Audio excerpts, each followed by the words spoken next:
Monday morning. David, it was a bit of a I guess shocker is not the word because we've seen some cold weather already this year. But yeah, it's been a chilly start to our new week.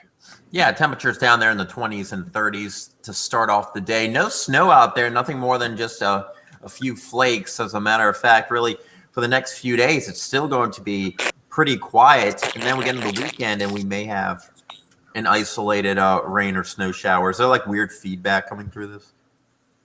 I don't think so. Oh, okay. A little bit. You sound fine now. It seems to have kind of normaled out. That's all right. Well, we'll just wing it. Anyways, as we get towards the weekend, temperatures will actually start to warm up a little bit more overall. Actually, you know what? Why not just do it? Yeah. Here we go. Here's the forecast. Oh yeah. There we go. Like that, David. High tech. For the next few days, you can see today only about 36 degrees, but the trend is up. Still quiet weather all the way through Friday this weekend. Maybe some scattered showers. We'll keep an eye on Sunday and then into next week. Maybe a more potent system by then, but still several days out. Something we'll monitor. And we don't often get stretches like this in December. Right. Completely honest. Lately, it seems like they've been happening a little bit more often, but we know when it snows around here, it can often snow. So if you're hoping for snow around Christmas, don't be disappointed just yet because we still have a little ways to go before that. David, you were mentioning earlier. Yeah. I'm sorry, in that snow globe, is that where you were going, Kara? Well, that snow competition, so to speak, that, I believe we are past winners of that title, Snowiest City in America, but we're ranked, number 16 this morning? Yeah, right now we're 16 overall. And this competition is based on cities with a population of 100,000 or more. But technically, it's based on the 2010 census because Erie's technically below that. So we're still kind of grouped in with these cities. Right now, Billings, Montana leads the way. They're at just under 2 feet. Fort Collins, Colorado at 20 inches. And here in Erie, we've got 6.4 inches of snow. So, yeah, we're still behind. But normally what happens is that a lot of the big snows, they start out west. And then obviously as we go through lake effect season, then we get into the top 5. And we're normally battling, Buffalo, Syracuse, Rochester for that top spot.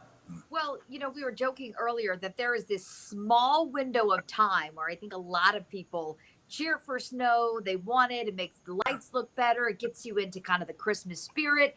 Okay, Christmas Day, maybe even New Year's, getting into the first little bit of January, you expect it. And then it's like, okay, we're done here. But right. Yeah, David, we're running out of that little bit of window where we actually don't mind the snow, at least a lot of people. Well, yeah. If you remember back in 2017, which who can forget, we had snow in the middle of the month, and then towards Christmas, that's when I remember looking at the weather models, and I'm like, yeah, there's not much snow on the ground, but something's interesting. Something is definitely brewing, and we got the snow when we got a lot of it. So even a few days up until Christmas, if we can get everything to come together to at least get a couple inches, maybe not a couple of feet, a couple inches of snow. All you need is 1 inch of snow on the ground to have a white Christmas. Yeah, gosh, I'll never forget that. I think a lot of people remember when the moment you realize, like, this snow is not stopping. It's been snowing all day. Yeah, that was pretty outrageous. I do want to, suggest that folks jump on and say hello, say good morning if they would like to. We'd love to hear from you and chime in. I was wondering how you guys are doing on your holiday shopping, that Christmas shopping. If, Kara, I've known you for a long time. You're very much on it ahead of time, usually done way ahead of me. So I started that process last week and got some of that stuff in, which, I think even I'm kind of succumbing to that deadline pressure that a lot of folks are feeling here with 2020, concerns about maybe shipping delays and that sort of stuff. So even I'm trying to jump onto the let's get it going bandwagon here with the holiday gift buying. Yeah, for my kids, at least, I'm done. And I keep saying I'm done. And then they'll mention another thing that, they're asking for, or I see something else. So, but I'm done. They're I have no more storage space, basically. So they're done. I still have to do the parents and the in-laws and a couple more, but I'm doing pretty well. David, is that how you decided when you were done? When not a single more gift would fit into the house, basically? Yeah. Okay, that's it.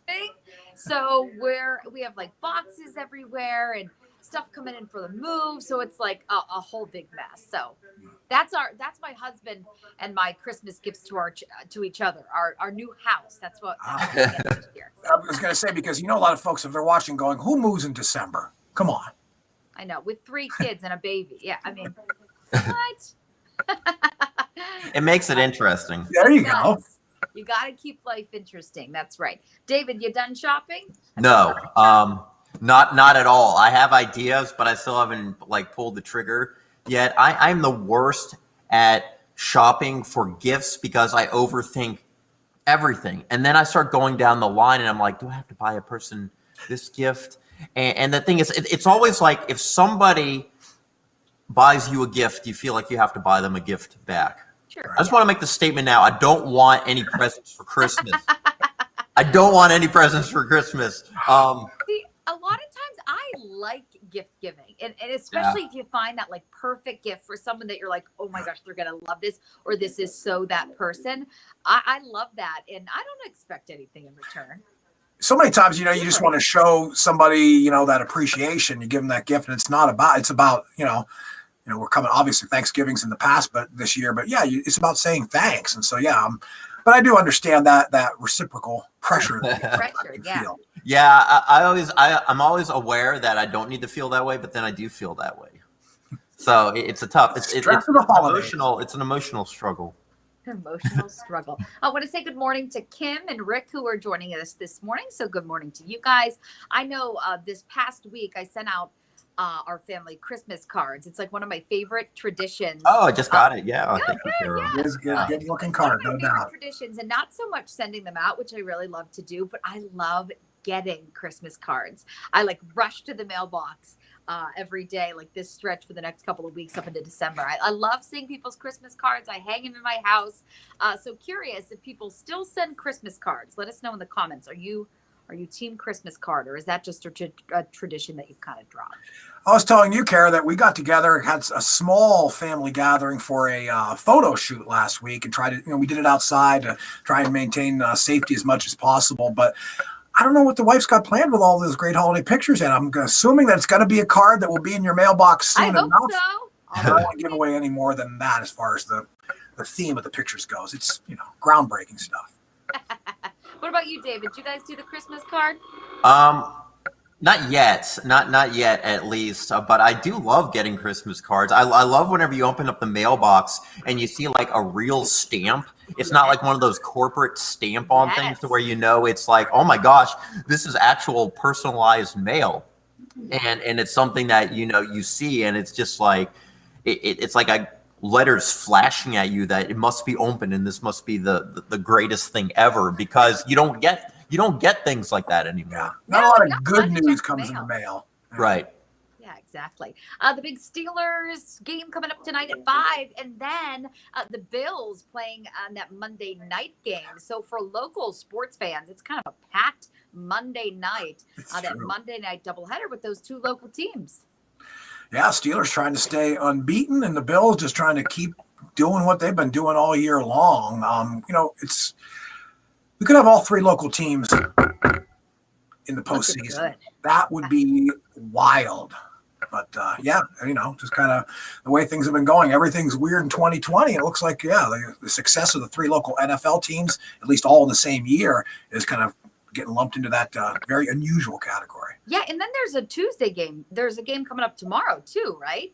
There is. I'm not sure who's in that one, but yes, there is. Are the Ravens? Oh yeah, the Ravens, because they got that's right. Their whole schedule's been messed with multiple times. Some teams having a rougher go of it than others, and it feels like the Steelers have been getting unlucky with their draw. They keep getting, they're scheduled against all the teams that are having COVID-19 issues. So as a result, their schedule's getting messed up. So yeah, I can't really keep up with who's playing at what time. But hey, all the area teams are doing pretty well. The Browns, 9-3, and I mean they're trying to win that division now, right, Mark? I don't know about that. There's a little team called Pittsburgh. It's kind of way up there at this point. But I think the Steelers fans are probably, while they would love a perfect season, realizing that the big picture and getting that, what would it be, 7th Super Bowl ring? lost count. That would probably be their top priority. But yeah, for a team like the Browns, just making it to even a wild card game would be, tantamount to winning a Super Bowl for a lot of other fan bases, basically. Yeah, so those two games coming up tonight, kind of unusual for a Monday, but that doubleheader here in 2020. 5 o'clock for that Steelers kickoff, right? Yeah, nice dinner time entertainment for I know you. for us, that's like a perfect time. Yeah, it is. I know it. Not intruding on bedtime. But all right, everybody, that's going to do it for our Monday coffee chat. It's good to have everybody back in studio. And yeah, good chat with all of you. You too, guys. Jump on with us and say hi again. We'll be back tomorrow morning about this same time. So I'm looking forward to hanging out with you.